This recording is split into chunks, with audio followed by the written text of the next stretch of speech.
Welcome to Let Me Fix This. Enjoy the video. You start by verifying prerequisites.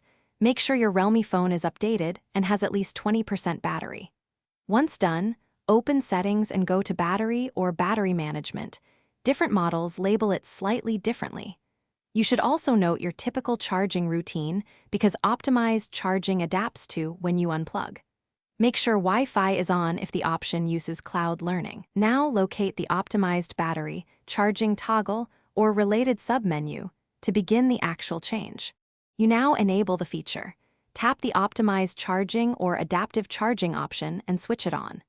Pay attention to the description because it explains delays near 100% to reduce battery wear. That's the why. Then, set or confirm your regular charging schedule so the phone can delay topping to 100% until you need it. Make sure to allow any requested permissions, usage access, or location so the system can learn patterns. Give it 3 to 7 days to adapt for best results. To finish, verify the toggle stays enabled and observe the next 2-3 charge cycles. The phone should hold at 80-90%, then top up just before your usual unplug time. If you don't see that behavior, restart the phone and check for system updates. These often fix learning issues.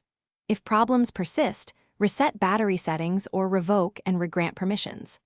As a last step, contact Realme support or consider a factory reset only after backing up, because that clears learning data needed for optimization. Thanks for watching. If you found this helpful, don't forget to like and subscribe.